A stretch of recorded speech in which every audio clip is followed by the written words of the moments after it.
रूस यूक्रेन जंग रोकने के लिए अमेरिका को पीएम मोदी से उम्मीद। व्हाइट हाउस प्रवक्ता ने कहा, पीएम मोदी के किसी भी प्रयास का स्वागत करेंगे। तुर्की सीरिया में भूकंप में मरने वालों की संख्या 24,500 के पार। अंटाकिया शहर पूरी तरह से तबाह। भारतीय सेना कर रही है घायलों का इलाज।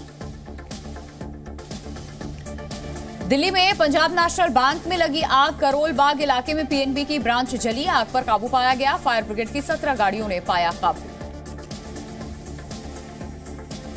पश्चिम बंगाल के 24 परगना के एक बाजार में सिलेंडर फटने से बाजार में लगी आग। हवा में उछला सिलेंडर। आग में कई दुकानें जलकर खाक। कानपुर में पुलिस और गौ तस्करों के बीच में मुठभेड़। एनकाउंटर में एक गौ तस्कर को लगी गोली। 3 गौ तस्कर गिरफ्तार, 2 फरार। 200 किलो गोमांस और हथियार बरामद।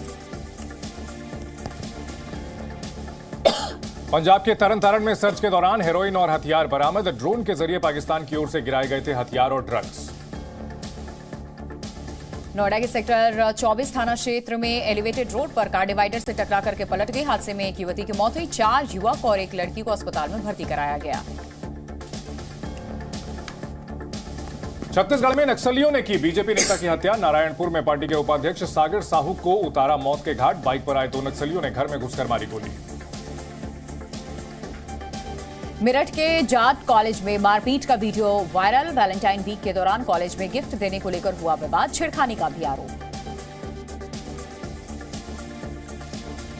जम्मू कश्मीर में लगातार बर्फबारी। मौसम विभाग ने 10 जिलों में एवलांच का अलर्ट जारी किया। हिमाचल प्रदेश के ऊंचाई वाले इलाकों में भी बर्फबारी जारी।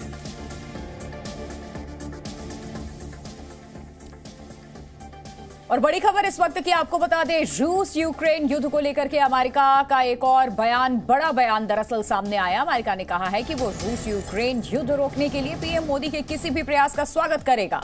व्हाइट हाउस के प्रवक्ता जॉन किर्बी ने कहा है कि अमेरिका चाहता है कि पीएम मोदी जो चाहते हैं वो प्रयास करें। अमेरिका ऐसे किसी भी प्रयास का स्वागत करेगा जिससे यूक्रेन में संकट खत्म हो। रूस के राष्ट्रपति पुतिन का जिक्र करते हुए व्हाइट हाउस के प्रवक्ता ने कहा कि यूक्रेन के लोगों की बदहाली के लिए पुतिन जिम्मेदार हैं। तो अमेरिका के मुताबिक पुतिन अगर चाहें तो वो इस युद्ध को रोक सकते हैं, लेकिन बजाय इसके वो यूक्रेन पर क्रूज मिसाइलों से हमला कर रहे हैं। तो ये बहुत बड़ा बयान अमेरिका की तरफ से दिया गया। और अमेरिका बखूबी जानता है कि इस वक्त भारत और रशिया के बीच में कैसे रिश्ते हैं। और अमेरिका की तरफ से कहा गया कि प्रधानमंत्री नरेंद्र मोदी जिनके हर फैसले का हम स्वागत करेंगे, समर्थन करते हैं उनके किसी भी सोच का। रूस और यूक्रेन युद्ध के 1 साल पूरे होने को हैं और इस बीच अमेरिका की ओर से बड़ा बयान सामने आया है।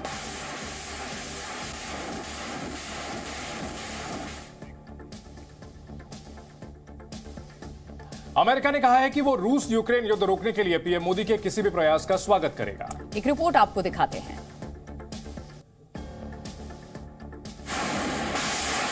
$350 दिन बीत जाने के बावजूद रूस यूक्रेन युद्ध कब खत्म होगा ये किसी को नहीं पता है। युद्ध रोकने की तमाम कोशिशें अब तक नाकाम साबित हुई हैं। भारत के प्रधानमंत्री नरेंद्र मोदी रूसी राष्ट्रपति को ये समझा चुके हैं कि मौजूदा युग युद्ध का नहीं है और मुद्दों की बातचीत से सुलझाना चाहिए। अब अमेरिका ने कहा है कि अगर पीएम मोदी युद्ध को समाप्त करने की कोशिश करते हैं तो अमेरिका इसका स्वागत करेगा। I'll let the Prime Minister speak to whatever efforts he's willing to undertake. I want to stress it again, Goyle. I mean, certainly the United States would welcome any effort that could lead to an end of hostilities in Ukraine. रूस के राष्ट्रपति Putin का जिक्र करते हुए white house के प्रवक्ता ने कहा कि यूक्रेन के लोगों की बदहाली के लिए पुतिन जिम्मेदार है। अमेरिका के मुताबिक पुतिन अगर चाहते तो वो इस युद्ध को रोक सकते हैं, लेकिन बजाय इसके वो यूक्रेन पर क्रूज मिसाइलों से हमला कर रहे हैं। ब्रह्म प्रकाश दुबे हमारे सहयोगी इस खबर पे और ज्यादा जानकारी के साथ हमारे साथ जुड़ चुके हैं। ब्रह्म प्रकाश, अमेरिका बखूबी जानता है कि इस वक्त भारत और रशिया के कैसे संबंध है। वो एक तरीके से ये पहल कर रहा है कि भारत ये पहल करे, पुतिन से बात करे कि इस युद्ध को विराम यहीं पर दिया जाए। ऐसे संदर्भ में इस बयान को ले सकते हैं। बिल्कुल प्रिया, देखिए एक और खास बात है आज के दौर में जब पूरी दुनिया 2 तरफा बटी हुई है। कुछ लोग रूस के साथ खड़े हैं, कुछ लोग यूक्रेन के साथ खड़े हैं। ऐसी परिस्थिति में आप देखिए कि तमाम दुनिया की निगाहें भारत पर क्यों हैं, क्योंकि भारत यूरोपियन कंट्री से भी उसी तरह रिश्ते मेंटेन कर रहा है जिस तरह से रूस के साथ मेंटेन कर रहा है। उसी तरह के रिश्ते अमेरिका के साथ है। यही वजह है कि पहले यूरोपीय देश भारत से अपील करते रहे कि वो प्रधानमंत्री नरेंद्र मोदी पुतिन के साथ अपने संबंधों का उपयोग करके इस यूक्रेन क्राइसिस को खत्म करें। अमेरिका भी अब भारत की तरफ देख रहा है, क्योंकि साल भर से ज़्यादा युद्ध होने को है और आप देखिए कि युद्ध किस परिस्थिति में पहुंचा है कि जहां से ना तो रूस पीछे हट सकता है और ना ही यूक्रेन। ऐसी परिस्थिति में रास्ता कैसे निकले? यही वजह है कि अमेरिका भी चाहता है कि भारत अब 2 कदम आगे बढ़ के इसमें भूमिका निभाए, क्योंकि भारत के जो रूस के साथ रिश्ते हैं वो पुराने रिश्ते हैं। प्रधानमंत्री नरेंद्र मोदी की पुतिन के साथ अच्छी ट्यूनिंग है और इसी तरह अमेरिकी राष्ट्रपति के साथ भी अच्छी ट्यूनिंग है। यही वजह है कि अमेरिका चाहता है, यूरोपियन कंट्रीज चाहते हैं। देखिए, फ्रांस की तरफ से तो बहुत पहले कहा गया था कि प्रधानमंत्री नरेंद्र मोदी इसमें अपनी भूमिका निभाएं और बात करें पुतिन से, इस क्राइसिस को खत्म करें। तो जिस तरह की परिस्थिति बनी है, दुनिया जिस तरह से 2 ध्रुवों में बटी है, ऐसी स्थिति में पूरी दुनिया के देश चाहते हैं कि इस संकट का समाधान निकालने में भारत मदद करे और खासतौर से प्रधानमंत्री नरेंद्र मोदी के जिस तरह के रिश्ते हैं दुनिया भर के टॉप लीडरशिप से, चाहे आप पुतिन से की बात कर लीजिए या फिर बाइडेन की बात कर लीजिए, तो जिस तरह से मोदी के रिश्ते हैं दुनिया के तमाम टॉप लीडर से, तो यही वजह है कि अब अमेरिका भी चाहता है कि भारत इसमें बड़ी भूमिका निभाए। लेकिन भारत ब्रह्मप्रकाश इसमें शुरू से ये साफ करता रहा है कि वो इसमें बहुत ज्यादा सक्रिय भूमिका इसलिए नहीं निभाएगा क्योंकि इसमें दोनों पक्षों के साथ बराबर के संबंध है, रूस के साथ निश्चित तौर पर बहुत अच्छे संबंध है, लेकिन भारत ने इसमें अभी तक बहुत सक्रिय भूमिका नहीं निभाई है। हालांकि शांति की अपील जरूर की है।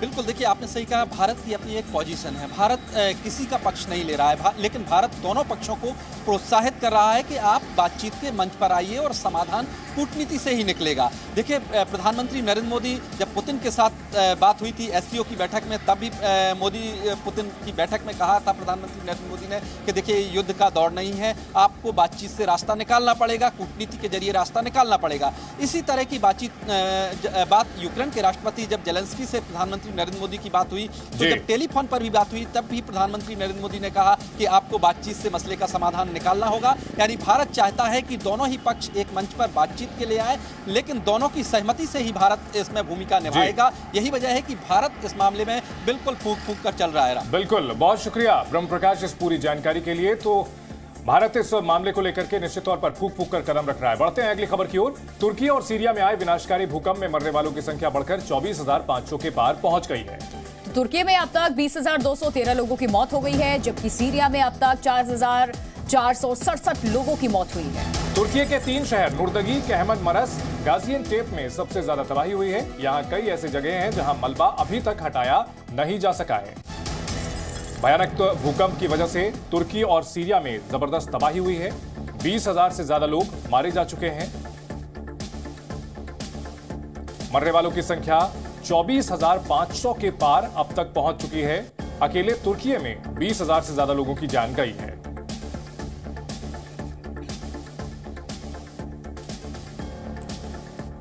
और इसी से जुड़ी एक और बड़ी खबर सामने आ रही है। तुर्की से इस वक्त की ये एक और बड़ी खबर है, जहां तुर्की में विनाशकारी भूकंप के बाद 1700 बार आफ्टर शॉक आए हैं।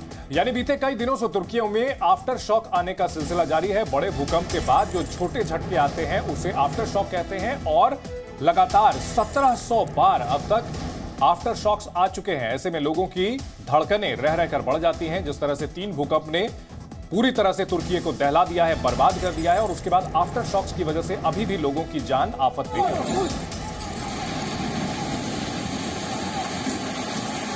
तुर्की में भयानक भूकंप आया है। कुदरत का क्रोध कितना प्रलयकारी हो सकता है वो इन तस्वीरों को देखकर समझा जा सकता है। तुर्की के सबसे पुराने शहर अटंक्या को भूकंप ने खंडहर बना दिया है। इस शहर में शायद ही कोई ऐसी इमारत बची हो जो कि पूरी तरह से सलामत हो। पूरे इलाके में सन्नाटा है। जिनकी जान बची है वो सड़क किनारे बैठे हैं और कार में रात बिताने को मजबूर हैं।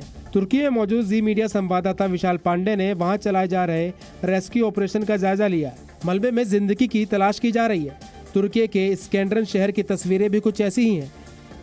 यहाँ भी कई इमारतें मलबे का पहाड़ बन चुकी हैं। भूकंप में जो लोग भाग्यशाली रहे उन्हें यहाँ से इस डर की वजह से हटा दिया गया ताकि अगर दोबारा भूकंप आया तो हालात और भयावह हो सकते हैं। स्कैंड्रन में भारतीय सेना का फील्ड अस्पताल यहाँ के लोगों के लिए मसीहा बनकर आया है। भारतीय सेना के जवान यहाँ भूकंप में घायल हुए लोगों का इलाज कर रहे हैं। भूकंप से सीरिया में अब तक 4000 से ज्यादा लोगों की मौत हुई है। जलजले के 4 दिन बाद यहाँ मलबे से एक मां और उसके बेटे को जिंदा निकाला गया। और इस वक्त की एक और खबर आप जान लीजिए, दिल्ली से है, जहां दिल्ली के करोल बाग इलाके में आज सुबह पंजाब नेशनल बैंक में आग लग गई। सुबह करीब 5:15 बजे लगी आग, देखते ही देखते आग तेजी से फैलती चली गई। दमकल विभाग की 16 गाड़ियों को मौके पर बुलाना पड़ा। आसपास धुएं का गुबार फैल गया। फिलहाल आग पर काबू पा लिया गया है, लेकिन आग बुझाने के बाद कूलिंग का जो काम होता है वो काफी देर तक चलता रहा। आग की वजह का पता लगाया जा रहा है। बैंक में भीषण आग लगी है। करोल बाग इलाके में पीएनबी की एक ब्रांच जो कि लपटों के घेरे में आ गई। तस्वीरें आप देख सकते हैं किस तरह से पूरी तरह से जली हुई दिख रही है ये बिल्डिंग। तो इस बात से अंदाजा लगा सकते हैं कि आग कितनी ज्यादा विकराल थी। दिल्ली के करोल बाग में ये भीषण आग लगी, जिस पर काबू पा लिया गया है। कूलिंग का काम हालांकि चल रहा है। घटनास्थल पर जी मीडिया संवाददाता अनुष्का गर्ग भी पहुंची और हालात का जायजा लिया। इस वक्त हमारी मौजूदगी राजधानी दिल्ली के करोल बाग में है, जहां पर मैं आपको एक बार तस्वीर दिखाना चाहूंगी। सुबह 5:15 पे यहां पर पंजाब नेशनल बैंक के एक ब्रांच में आग लगने की खबर आई, जिसके बाद से दमकल विभाग की 10 से 15 गाड़ियां यहां मौके पर मौजूद हैं। इस आग पर काबू पाए जाने की कोशिश की जा रही है।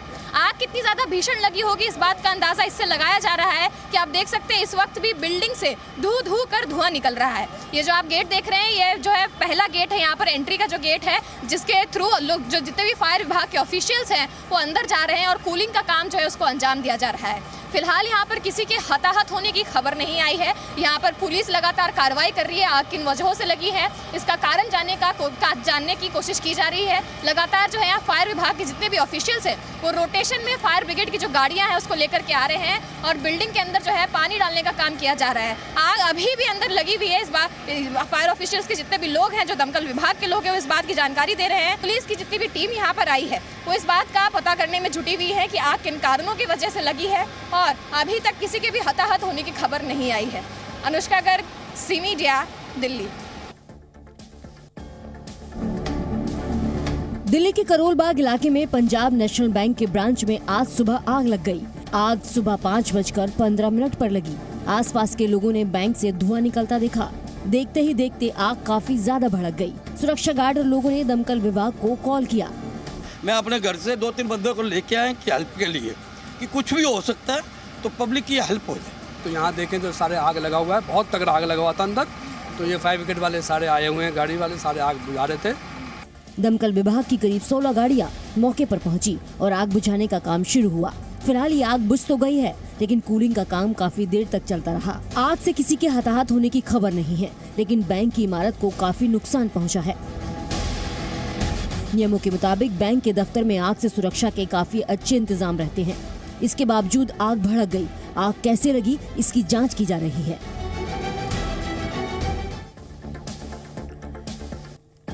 और पश्चिम बंगाल के 24 परगना के न्यू टाउन स्थित शाहपुरजी आवास के पास एक मार्केट में आग लग गई। बताया जा रहा है कि एक के बाद एक सिलेंडर फटने से हादसा हुआ। देखते ही देखते आग ने कई दुकानों को अपनी चपेट में ले लिया। इसके बाद एक के बाद एक कई सिलेंडर फटने लगे।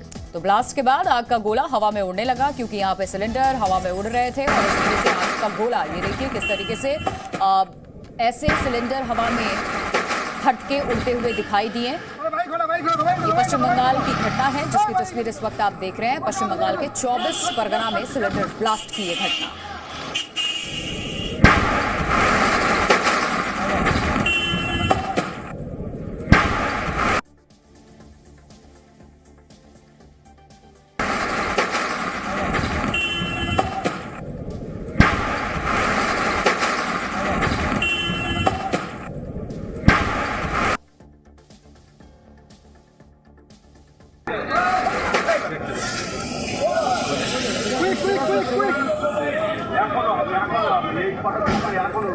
पश्चिम बंगाल के 24 परगना में भीषण अग्निकांड हुआ है और आग लगने के बाद वहां सिलेंडर्स किस तरह से बम की तरह धमाके के साथ उड़ते हुए नजर आए हैं। ये तस्वीरें आपको हम दिखा रहे हैं। शाहपुरजी आवासन के पास एक मार्केट में ये आग लगी थी। एक के बाद एक यहां सिलेंडर जो रखे हुए थे वो ब्लास्ट होते रहे और इसकी वजह से दहशत फैली रही। आग का गोला बनकर सिलेंडर हवा में उड़ते हुए नजर आए हैं पश्चिम बंगाल के 24 परगना इलाके में।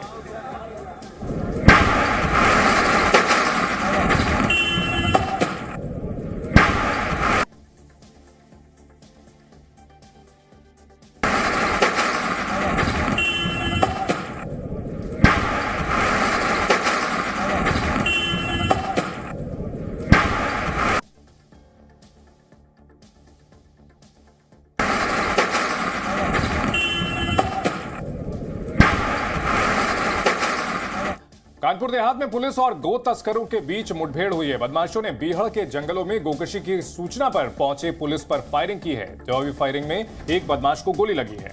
तो पुलिस ने 3 बदमाशों को गिरफ्तार किया, जबकि 2 बदमाश भागने में कामयाब हो गए। बदमाशों के पास से 200 किलो गोमांस, हथियार और पुलिस ने कारतूस भी बरामद किए हैं। कानपुर देहात के पास पुलिस और गो तस्करों के बीच मुठभेड़ की घटना हुई है। बदमाशों ने बीहड़ के जंगलों में गोकशी की सूचना पर पहुंचे पुलिस पर फायरिंग की। बदमाश को भी गोली लगी है। तस्वीरें आप देख सकते हैं। बदमाशों को अरेस्ट किया है पुलिस ने। 3 बदमाश पकड़े गए हैं। इनके पास से 200 किलो गोमांस, हथियार और कारतूस बरामद किए गए हैं। मुठभेड़ में एक तस्कर को गोली लगी। 2 और तस्कर गिरफ्तार किए गए। 2 हालांकि भागने में कामयाब हो गए हैं। पुलिस उनकी तलाश कर रही है। तो बड़ी खबर कानपुर से इस वक्त सामने आ रही है, जहां गोकशी की घटना को अंजाम दे रहे थे ये गौ तस्कर, जिसे वक्त रहते पुलिस ने पकड़ा है। आपको ये बता दें कि कानपुर देहात में पुलिस और गौ तस्करों के बीच में मुठभेड़ भी हुई है और बदमाशों ने बीहड़ के जंगलों में गौकशी की सूचना पर पहुंची पुलिस पर फायरिंग शुरू कर दी, जिसके बाद जवाबी कार्रवाई करते हुए पुलिस ने फायरिंग की। इस फायरिंग में एक बदमाश को गोली लग गई। कुल 3 बदमाश को पुलिस ने गिरफ्तार किया जो इस गौकशी में शामिल थे, जबकि 2 बदमाश हालांकि भागने में कामयाब हो गए और इनके पास से पुलिस ने 200 किलो गोमांस, हथियार और साथ में कारतूस भी बरामद किए हैं। इनसे अभी आगे की पूछताछ हो रही है। गौकशी की घटना को ये अंजाम दे रहे थे और पुलिस ने इस बीच यहां इन्हें रोकने की जब कोशिश की तो ताबड़तोड़ पुलिस पर बदमाशों ने फायरिंग शुरू कर दी। जवाबी कार्रवाई करते हुए पुलिस की तरफ से भी फायरिंग की गई, जिसमें एक बदमाश को पैर में गोली लग गई। मुठभेड़ में एक गौ तस्कर यहां घायल हुआ है और कुल 3 गौ तस्करों की गिरफ्तारी हुई है। 2 भागने में कामयाब रहे हैं।